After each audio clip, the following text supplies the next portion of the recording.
Bhaktivinoda Swami Prabhupada Ananta Koti Vaishnava Vrinda ki jai, Namacharya Das Thakur ki jai, Prem se ko Shri Krishna Chaitanya Prabhu Nityananda Shri Advaita Gadadhar Shri Sadguru Bhaktivinoda ki jai, Samaveda Bhaktivinoda ki jai, Gaur Premananda Hari all glories to Assembly, all glories to Assembly, all glories to Assembly, all glories to Shri Shri Guru Shri Guru, all glories to Shri Guru.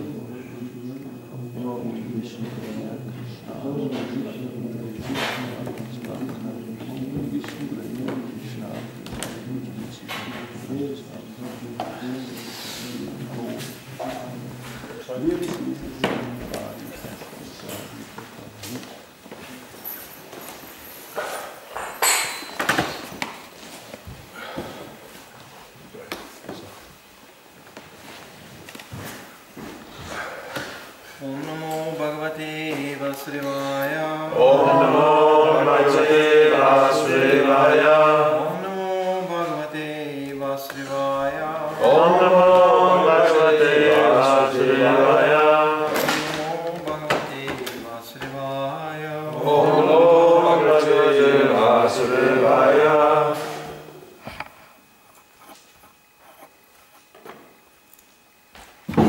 This is from Srimad Bhagavatam.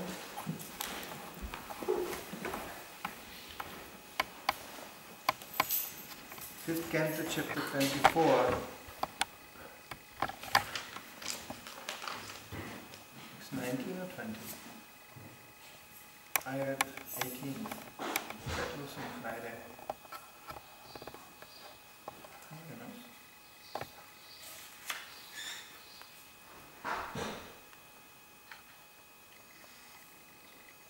It's not the previous one, that's for sure. Okay, text 20.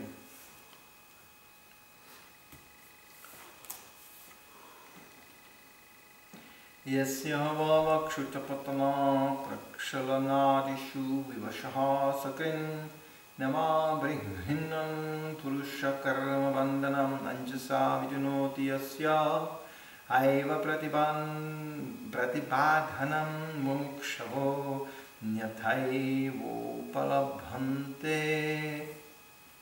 Translation.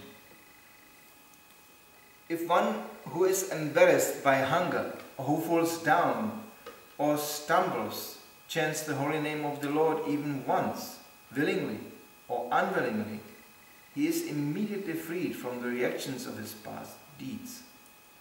Kamis entangled in material activities face many difficulties in the practice of mystic yoga and other endeavors to achieve the same freedom. Purport by Srila Prabhupada.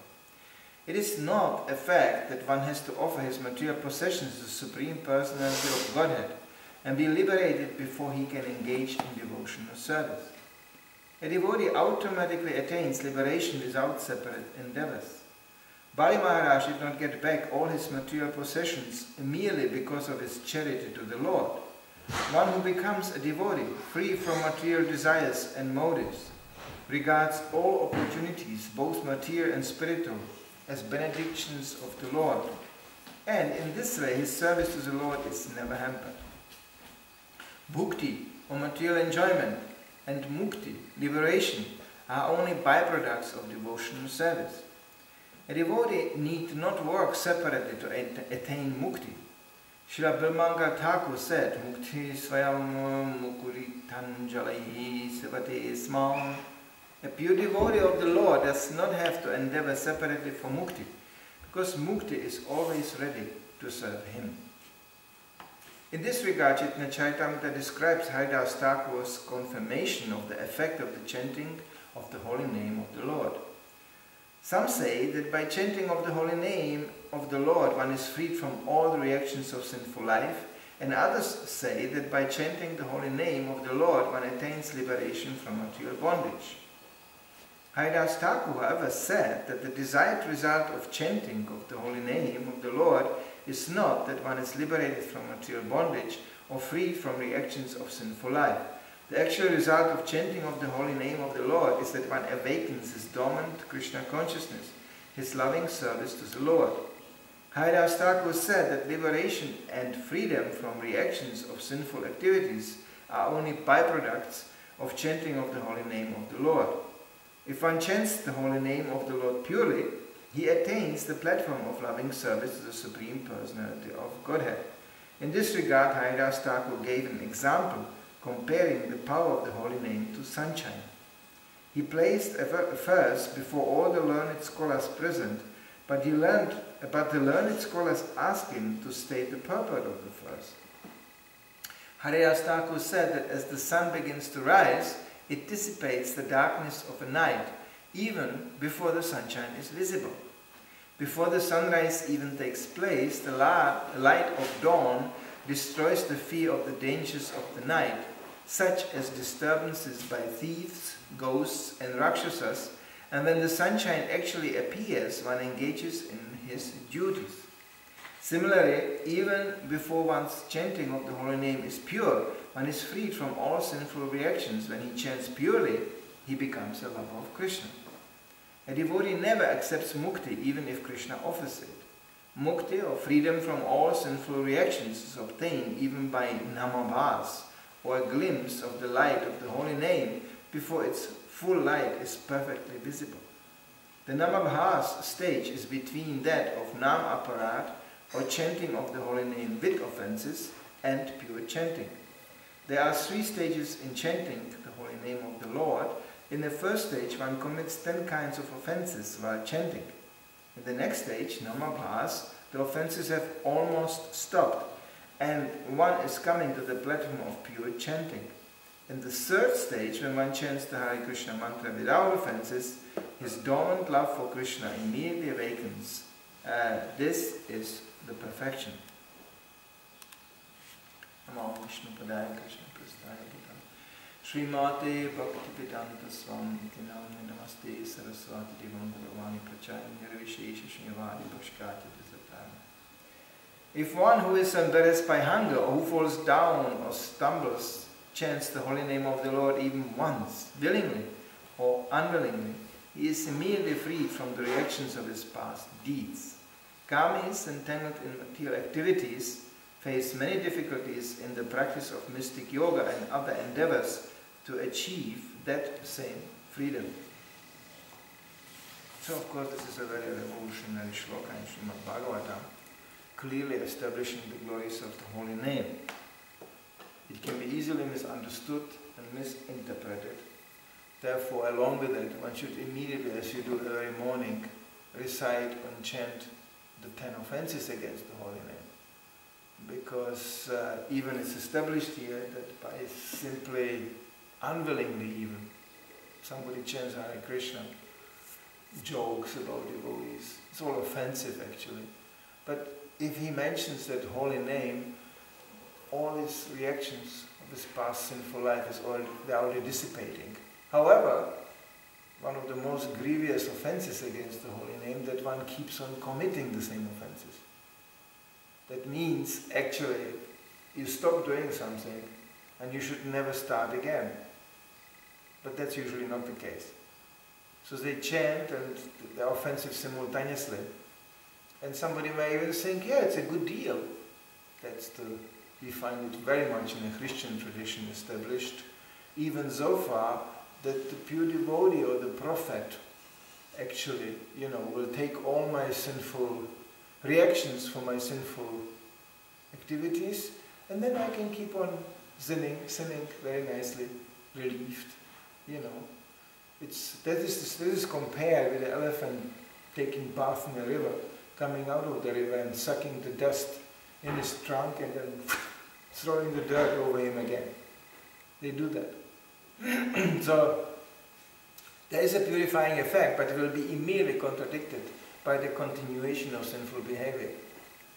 So it's a struggle. It's like starting to make a fire and putting a blanket over it simultaneously. Or it's like making fire in rain. It's difficult. It's not impossible, but it's very difficult. So one may ask why such a struggle goes on, especially for a devotee who willingly surrenders to Krishna, and still there are weaknesses, there is habituation, there is fall downs, there is so many things hampering the progress of a devotee. So why to do that? That's only because of habituation, anartha. Prabhupada explained this even in one lecture. It's somebody who stopped smoking long time ago. But then he comes in, in an association of smokers, and they are all happy and smoking, and they offer him a cigarette too. Yeah, please. And he goes, oh yeah, thank you very much. While he's talking to somebody, he picks the cigarette and he goes, very nice. And he lights up the cigarette and he goes, suddenly, what am I doing here? I have a cigarette in my mouth. I'm smoking. And he throws it away immediately. That kind of habituation or weakness might be forgiven. But Prabhupada said, not forever. When you keep on going this, Hare Krishna, Hare Ram, then Krishna goes, hey, this is a joke. This is not. So the spiritual progress is there, purification is there, but it will be kind of frozen. It will be like a bank account you cannot enter. You cannot cash in. The money is there, but you cannot cash in. And then, of course, comes the offenses culminating into Vaishnava aparat, Guru aparat, Jiva aparat. All these things have to be taken in consideration. So chanting is very powerful, very purifying, but it's not cheap. When one devotee realized all this, while driving with Prabhupada in a car, he said, but Prabhupada, you said Krishna consciousness is so simple. You just chant. And then, Prabhupada said, yes, I said it's simple, but I didn't say it's easy. Because to be simple is not easy. Especially with our over-educated minds. I think preaching must have been very nice when you preach to people who cannot read, don't have internet. People are going, oh, Hare Krishna! In India, many people were like that. During the times of Lord Chaitanya Mahaprabhu, who had academic education? Just Brahmanas, Kshatriyas, and Vaishyas and Shudras were just learning the trade from the father. And that's all. They hardly knew how to count even. You can say, how is it possible? Vaishyas must know how to count. No, they knew how not to lose the money. They knew the values. They knew how to make profit. It can happen. People like this in India. I saw a 5-year-old boy managing a whole shop in India. How can he do that? He cannot even read. And he was cheating everybody. With no regret. Why? Because he learned it from his father. He just grew up and saw his father doing it day and night. So he was completely okay with that. Just lying. It's very cheap, Swami. Very cheap. 5,000 rupees. Very cheap. What? What did you say? Okay, I go now. Then he came running. For you, special reduction. 2,000 rupees. I was going, you are nuts. In your nose. And he was not to be deterred. Because Vaishya you can really never discourage. By making business, he will never give up. You can insult him, you can cut off even his thing, and he will still make profit. That's it. So we settled on some price, which was still far above what actually the thing was costing. Because he finally got to me because a little child, I would have to be very heavy with him. And I wanted it, sorry. So I just, I have to be very heavy with him. So, ultimately I got him in some kind of shape. But then he was looking very sad and depressed. I gave you the sari practically for free. I was saying, you are joking. This is Vaishya thing. People learn things. How easy it would be in a society if people will just do what they are doing and they will do it good. Experience, not trying to imitate somebody else, not trying to learn something they absolutely cannot use. It's useless to them and to others, just in the name of career. All this wonderful, education, everywhere, education. You go here across the water to the city of Lund. You see all these young people day and night running around. Education, education. Everybody's educated. To what? They can do mistakes you cannot imagine. Just using the example of the city of Lund, they built a whole quarter in a town. Super professional construction companies constructed the whole residential area. And they did it so wonderfully, isolating with material called flamingo, which is absolutely unbreathable, that all the people bought the houses and they moved into these brand new fancy houses, only to find out that 1 year later everything was fungus, rotten, unventilated, and they were living in a garbage heap. So what do you do? The number I heard is 170 milliards or something, some astronomical number. They had to tear the whole quarter down practically.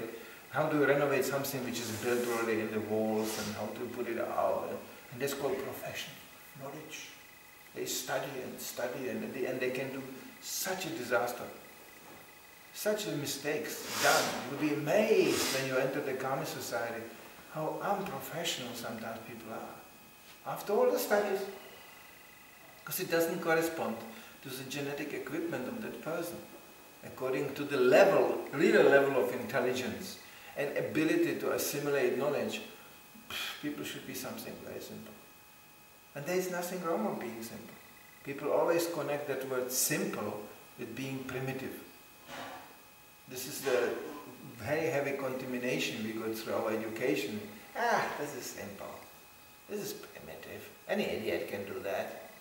But actually the most genius things in this world, they are very simple. They are so simple that people couldn't see it. It's like, you have this gentleman, this Greek gentleman taking bath every morning in a bathing tub. They had a bathing tubs or whatever, pools or whatever. I saw in Pompeii, they had a quite fancy, elaborate bathing arrangements. And when he came out of the bathing tub, the water went down. When he went into the bathing tub, the water came up. Matter is pushing the matter. And there is a law. That much matter push that much matter away. And he ran out of the bathing room, and then he was running down the street going, Eureka, Eureka, I found it, I found it. It's called the Archimedes law. What Archimedes law? The law was there always, all the time. It's just he could suddenly get the connection. He could draw a conclusion from that. He got the idea of the principle. As the Chinese proverb goes, intelligence means to see things at their beginning. And that's what we are doing in Krishna consciousness. With these things, where they come from, to whom they belong, and what they are meant for. When you understand these three things, suddenly your life gets quite simple. This comes from Krishna, this is meant for this purpose, and that's what it is. There's nothing more to it. Now, how is meant for this purpose? That's not important. It's like you don't have to, Prabhupada gave the example, you have to study the whole car, to the last screw in order to drive it. Here, there's a car, get in and drive it. It's so simple in one sense. Like example I know from car driving license, my car driving license was a joke. I never made one. After all the studies, I ended up sitting in a car in the middle of the city for a test. The inspector came in and sit in the back seat, and I was like, I knew I don't know how to park really much. Because official parking is 45 degrees. You tune in backwards, don't touch the pavement. If you touch the pavement, no more driving license. That was the rule. So I was thinking, I never really did that much. And then when we got in, we drove to the next crossing, and I stepped on a brake, full blast. The inspector was flying on my neck. The teacher was sitting next to me. He hit with his head the screen, And they were all, why? Somewhere, I don't know why. I got the feeling something is coming from the left side. Remember, it was a black Porsche. Some kind of young gentleman in the early morning hours decided to go through the town with 120 kilometers an hour. And it was a very close residential area like here. And that car came, just like out of nowhere, just woof, And I had just that feeling, so I stepped on a brake. And then the car was a mess. He passed me this much. I just saw the shadow. And then it was few seconds later, I had this bling. That was where the teacher stepped on the brake. Because, in this cars you have a double brake. And when during the test the teacher gets involved, you also don't get any driving license. So there's a signal. Bing. That was his brake. But that was already, the car was standing and the danger was gone.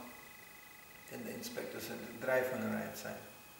So I just drove the car and I was thinking, okay, this is definitely the end of my driving license.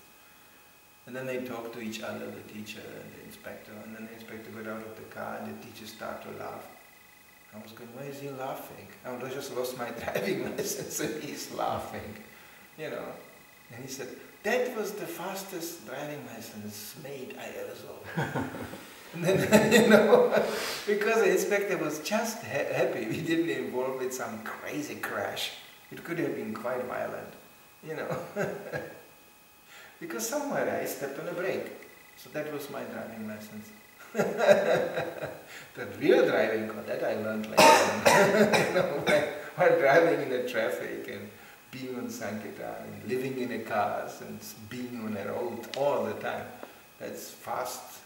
There's situations where you can definitely say, especially in car driving, this is Krishna's mercy. This warning, I cannot give you the account of the nearby accidents I experienced while driving basically 1,000 kilometers a week. That was our standard for 15 years. I don't know why, but we were young people, we thought we have to drive on Sankirtan at least 1,000 kilometers a week. We drove the car to pulp, it was just, I ruined generations of cars, were just ruined driving Germany up and down like crazy. I don't know why we did that, because every 20 kilometers in Germany you have a big town. It's no problem, you don't have to drive much anywhere, but we somehow just thought progress means driving. That's passion, Mode of passion always tells you progress means move on. Where? I don't know. For what reason? I don't know either. But we have to move on. It's passion. We have to move on until everything breaks. And here we are. Where? I don't know where we are, but here we are. And then you keep on moving, Yes, let's progress. It's like Mr. Amundsen going to North Pole. You think, why? Why is he going to North Pole or South Pole or whatever? There's nothing there. You wouldn't hardly notice without an instrument, this is the pole, because this is the same ice everywhere, and maybe, maybe one polar bear, I don't know what, and then, no, he almost kills himself. Just keep on walking. What a determination, what an ego, what a passion. And then he put a stick in that same piece of ice, which was just 500 kilometers away, and said, this is the pole, I was here. This is, it's amazing what an ego can do to you, and what mode of passion can do. It just moves you around, and you are just a helpless victim of your passion. Well, Prabhupada said, this is the quality we attack. That's how spiritual progress can be perceived. How you actually settle down. How you actually settle down. Settling down means focusing on what you are doing. That's actually progress. Not just, oh yeah, I do this now, but actually over there, if I could, that would be the real thing. We are always these visionaries and always some new vision and terms used which Prabhupada he wouldn't even understand what it means. Paradigm shift. We shift again. We shift everything. We shift everything until it's completely destroyed. That's motivation. By goodness means you just look what is there, you use the resources you have, and you do the best out of the day.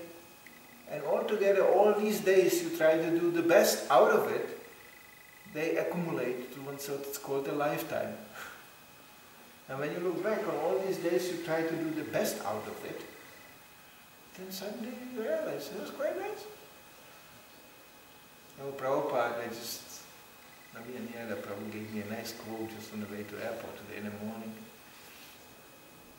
stated in Bhagavatam, Prabhupada writes it. The preachers in Krishna consciousness should attempt every day to do some contribution to the preaching mission, of Lord Chaitanya.